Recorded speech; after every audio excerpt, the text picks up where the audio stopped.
Bom, chegamos no nosso último vídeo de vídeo-aula desse curso. Agradeço se você conseguiu chegar até aqui. Espero que tenha te inspirado bastante.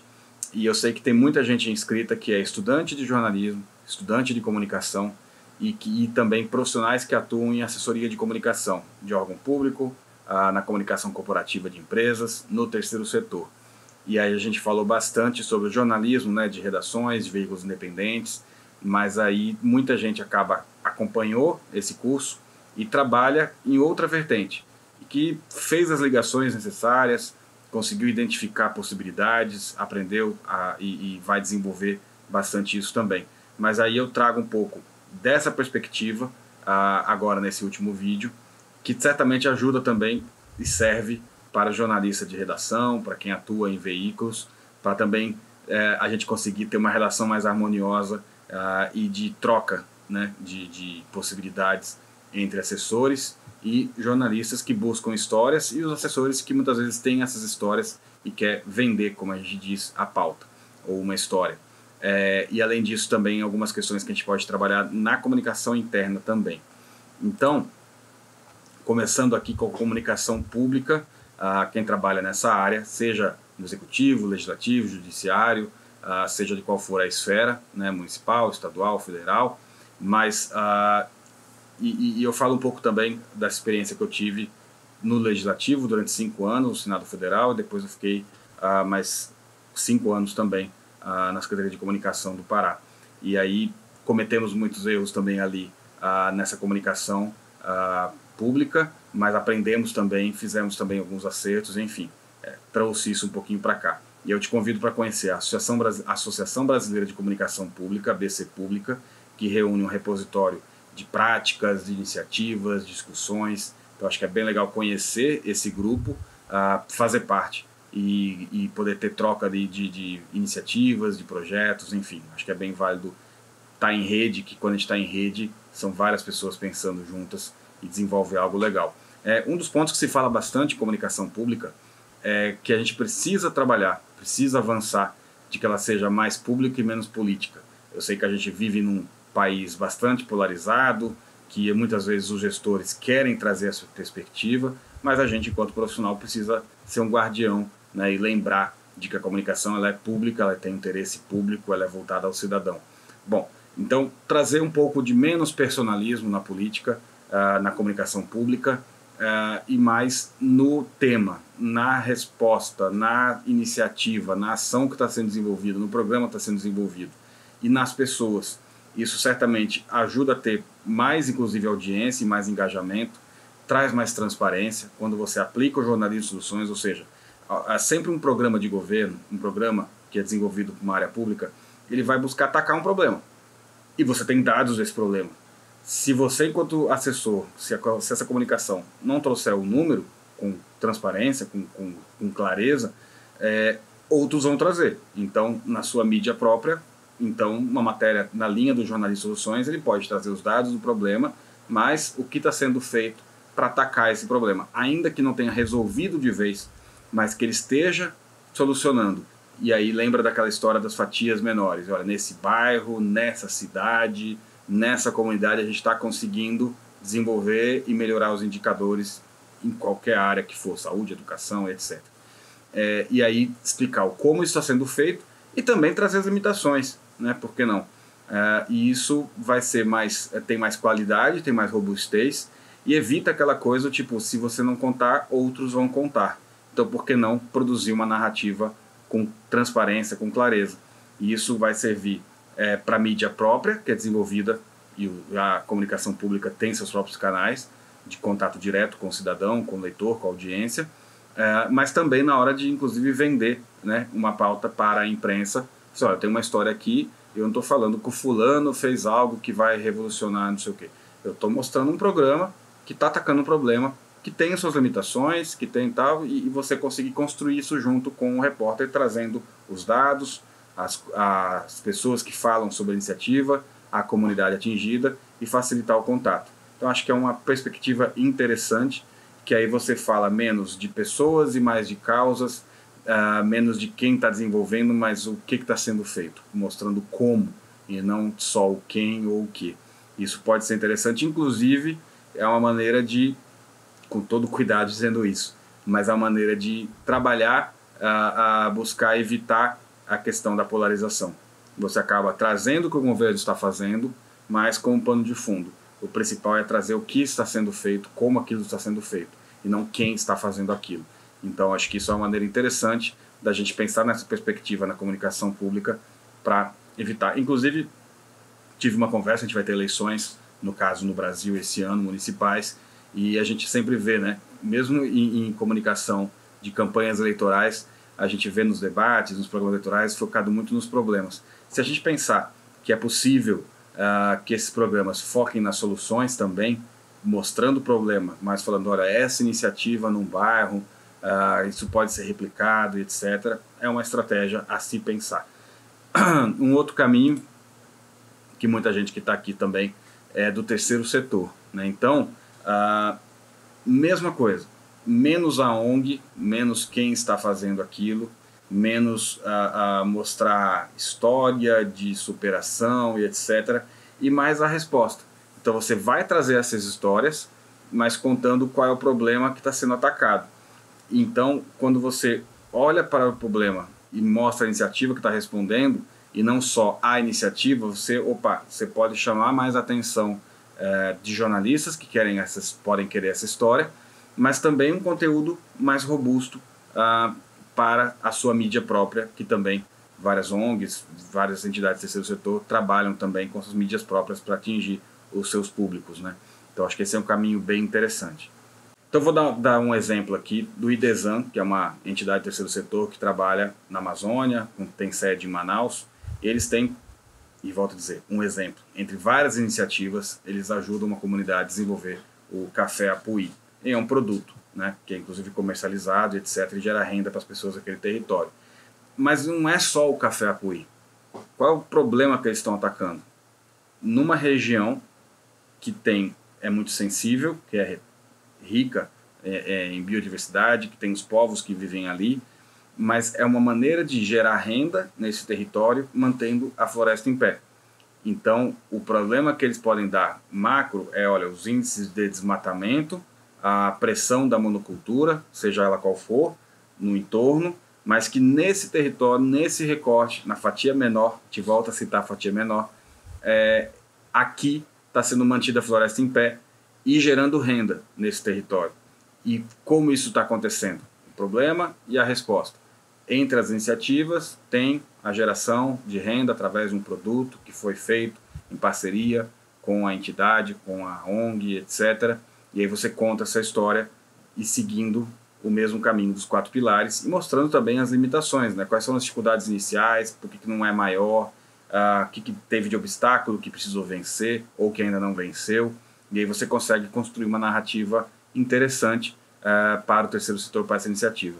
E eu vou citar um outro exemplo, e muito de uma linha pessoal, que me ajudou, inclusive, o Jornalismo Soluções, a enxergar o quanto que dá para ver que um projeto que parece pequeno, ele é, às vezes, maior do que a gente consegue ver. Então, eu lidero, toco, coordeno, junto com várias outras pessoas, são mais de 60 pessoas, um projeto aqui em Belém que chama Ponto de Apoio, em que, basicamente, a gente faz passeio gratuito para pessoa com deficiência e idoso no Parque do Tinga, que é um parque ambiental aqui na cidade. Então, a gente sempre divulgou isso. A gente faz passeio gratuito para pessoas com deficiência, idosos, pessoas com mobilidade reduzida, em bicicleta adaptada. Bacana, legal. Isso emplacou, inclusive, na mídia bastante, a gente conseguiu engajamento nas redes sociais, interessante. Mas quando a gente começou a enxergar que, muitos lugares públicos, como parques, eles são acessíveis, porque, enfim, você pode chegar e não tem nenhuma dificuldade de chegar, mas não é tão inclusivo.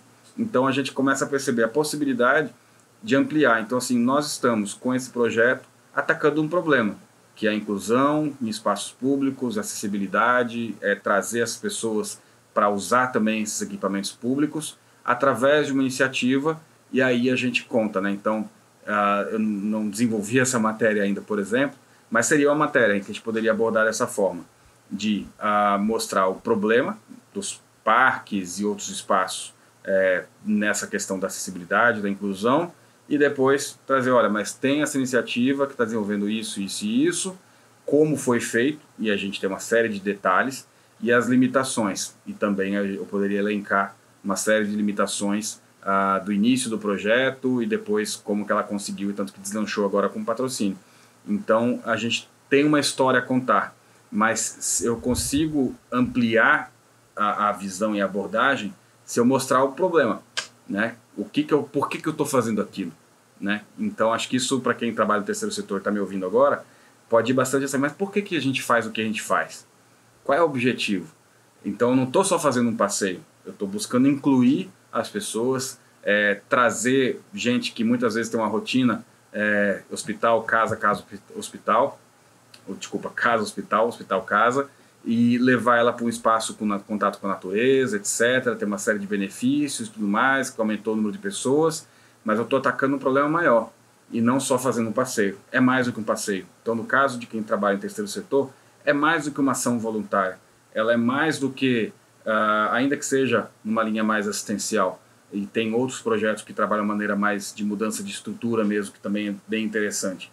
Então, é falar menos da sua iniciativa ou da sua entidade, instituição, e mais do problema que ela está, que aí a gente inverte um pouquinho, né? Eu falo um pouquinho o que ela está atacando de problema e qual é a resposta que ela está dando, como foi feita, quais são as limitações. Acho que essa perspectiva é interessante quando a gente começa a pensar na comunicação no terceiro setor.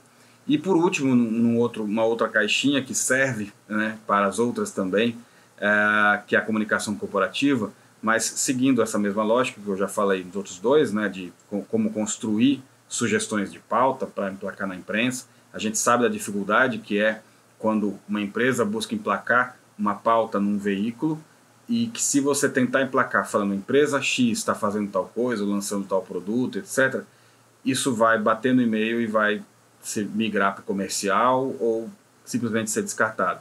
Agora, se você conseguir mostrar qual é o problema que está atacando, como está desenvolvendo e etc., é um caminho bem interessante. Então, por exemplo, eu vi, e para dar um exemplo, li recentemente no Valor Econômico uma matéria falando sobre um projeto de reflorestamento numa área degradada que antes estava com pecuária e que trabalha agora com reflorestamento para geração de crédito de carbono e dando renda para a população local e etc. Eu não vou entrar se a matéria fala das limitações, que precisa também falar, mas ela abordou não tipo a empresa está fazendo isso, né, mas o problema que está atacando e como está sendo feita a solução. Então acho que é um caminho interessante para vender pauta na mesma perspectiva, para não me alongar demais. Mas uma coisa que eu queria chamar a atenção, até na comunicação interna é possível aplicar o jornalismo de soluções. E como assim, comunicação interna? Sim, a gente sabe que tem os boletins, tem os comunicados internos, e aí algo para tentar engajar os colaboradores, e é uma enorme dificuldade você conseguir engajar o empregado, o colaborador da empresa, nos assuntos da empresa, né? A gente sabe que tem essa dificuldade. E aí é possível contar essas histórias aplicando o jornalismo de soluções no conteúdo. E você ilustrar de uma forma em que eu trabalhei numa empresa, em que o diretor dessa empresa, mensalmente, ele pedia para todos os gerentes conversarem com as lideranças internas, e ele pedia que todo mês ele queria receber num café da manhã, na sala de diretoria, etc., uma pessoa, seja qual for a função dela, que tivesse desenvolvido algo que tivesse melhorado o ambiente de trabalho. Basicamente isso. Então ele tomava um café, a pessoa apresentava, ele ouvia, e aí ele pedia para a comunicação interna dar visibilidade para aquilo, como uma forma de reconhecimento, de valorização, mas que aquilo inclusive pudesse ser replicado em outras áreas dessa empresa. E a comunicação acompanhava, cobria, como a gente diz, e acabava as matérias sendo dessa forma, né? Tipo, o diretor recebe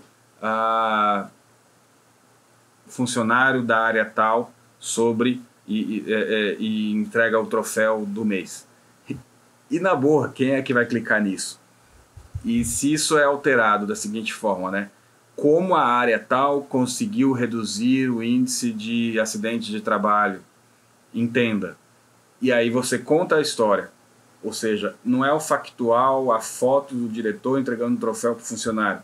E sim, você usa esse gancho para aprofundar uma história.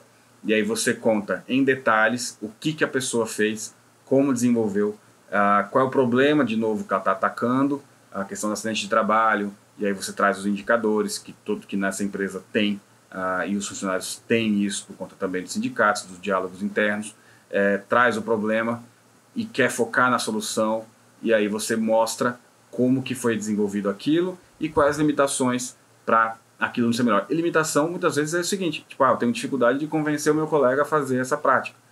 E aí a pessoa conta essas limitações, né? Então, acho que esse é um caminho bem interessante em que a gente pode desenvolver de diferentes maneiras, mas eu trago aqui para ilustrar, inclusive na comunicação interna de uma empresa, a perspectiva do jornalismo de soluções. Então, traz um panorama mais geral para poder ver o quanto a gente pode aplicar o jornalismo de soluções, ainda que com todo cuidado, assim, não é bem jornalismo, o jornalismo ele vai apurar, mas eu acredito sim, que a assessoria de comunicação ela usa muita ferramenta, tem muita característica também da apuração jornalística do jornalismo, e que no desenvolvimento dos conteúdos, seja para tentar emplacar externamente, seja nas mídias próprias, seja até na comunicação interna, é possível aplicar essa mesma perspectiva do jornalismo de soluções. Bom, a gente encerra então, esse aqui foi nosso último vídeo, nossa última videoaula. Na sequência temos ainda mais uma conversa, uma entrevista com a Luciane Kaxinawa, jornalista indígena, que trabalha no canal Futura, em que ela fala não só sobre jornalismo de soluções, mas também sobre comunicação indígena. A entrevista ficou bem interessante. Te convido a acessar todos os conteúdos, a participar do fórum e que a gente possa manter contato. Agradeço muito quem ficou até aqui agora, agradeço a oportunidade do Knight Center e que a gente possa desenvolver, disseminar e trabalhar o jornalismo de soluções como uma forma de reacender a paixão por essa profissão, por essa atividade tão importante, tão fundamental para o nosso país, para as nossas regiões e também, claro, no mundo, mas especificamente aqui para quem fala português, para o Brasil, Portugal e países lusófonos também da África. Então, agradeço demais e vamos continuar em contato. Até mais. Obrigado quem ficou até aqui. Até mais.